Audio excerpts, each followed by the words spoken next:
உலகத்தில் நம்மளோட வாழக்கூடிய எல்லா மனிதர்களும் நமக்கு அன்பு காட்டக்கூடிய பெற்றோராக இருக்கலாம், பாசம் காட்டக்கூடிய மனைவியாக இருக்கலாம், ஒத்துழைப்பளிக்கூடிய நண்பர்களாக இருக்கலாம், உதவி செய்யக்கூடிய தொழிலாளிகளாக இருக்கலாம். இவங்க எல்லாருமே நம்மளுடைய நோக்கத்தை நம்மளுடைய பாதையில் நிறைவேற்றுறதுக்காக இறைவனால் அமைக்கப்பட்டவங்க தான். இந்த உலகத்தில் ஒரு மனிதன் இன்னொரு மனிதனை சார்ந்து தான் வாழ முடியும். அதனாலே தன்னுடைய அங்கீகாரத்தை, தன்னுடைய மதிப்பை சக மனிதன் எப்படி முடிவு செய்யறானோ அப்படியே தன்னை முடிவு செஞ்சு கொள்றான். ஒருத்தர் தனக்கு கண்ணியம் இருக்குன்னு சொன்னா கண்ணியம் இருக்குன்னு நம்புறான், தனக்கு தகுதி இருக்குன்னு சொன்னா தகுதி இருக்குன்னு நம்புறான். நீ எதுக்குமே உதவ மாட்டேன்னு ஒருத்தர் சொல்லிட்டான்னு சொன்னா அதை அப்படியே ஏற்றுக்கிட்டு வாழ ஆரம்பிச்சிடறான். நம்மளுடைய ஒட்டுமொத்த பிரச்சனையும் படைச்சவன்ட்டு இருந்து கிடைக்க வேண்டியது எல்லாமே படைப்புகள்கிட்ட இருந்து கிடைக்கும்னு சொல்லி எதிர்பார்த்துக்கிட்டே இருக்கிறோம். நம்மளை படைச்சவன் என்னைக்கும் நம்மளுடைய தகுதியை, நம்மளுடைய திறமையை, நம்மளுடைய மதிப்பை, நம்மளுடைய சந்தோஷத்தை முடிவு செஞ்சுட்டான்.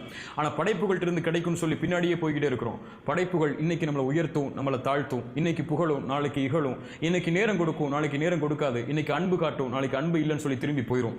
இது படைப்புகளுடைய இயல்பு. படைச்சவனை திருப்திப்படுத்தணும்னு வாழ்றவன் மட்டும்தான் இந்த உலகத்தில் நிம்மதியாக வாழ்வான்.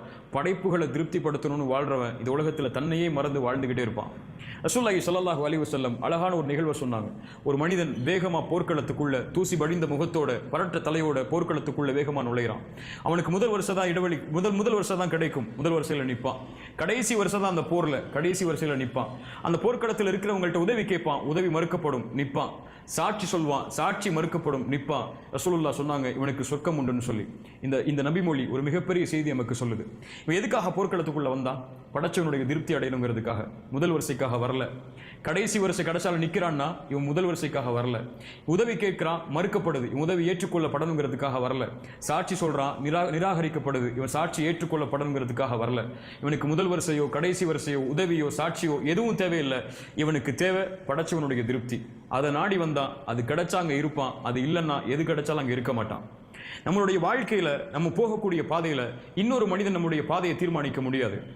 பிறர் நம்மளை புகழ்றதோ இகழ்றதோ, பிறர் நம்மளை உயர்த்துறதோ தாழ்த்துறதோ, பிறர் நம்மளை கருத்து சொல்றதோ விமர்சிக்கிறதோ இது நம்முடைய வாழ்க்கையுடைய முடிவு செய்யாது. என்ன ஆனாலும் சரி நம்முடைய வாழ்க்கையுடைய இலக்கை ஒரு நாள் நம்ம அடைஞ்சுதான் ஆக போறோம். ரசூலுல்லாஹி ஸல்லல்லாஹு அலைஹி வஸல்லம் 21 ஆண்டு காலம் அந்த நபித்தோழர்களுக்காக உழைக்கிறாங்க. உழைச்சி மக்காவுக்குள் நுழையிறதுக்காக அழைச்சிட்டு வர்றாங்க. மக்காவுக்குள் நுழையும் போது அந்த இணை வைப்பாளர்கள் தடுக்கிறாங்க. மக்காவில் உள்ள இணை வைப்பாளர்களுக்கும் ரசூலுல்லாஹி ஸல்லல்லாஹு அலைஹி வஸல்லம் அவங்களுக்கும் உடன்படிக்கை நடக்குது, ஹுதைபியா உடன்படிக்கை.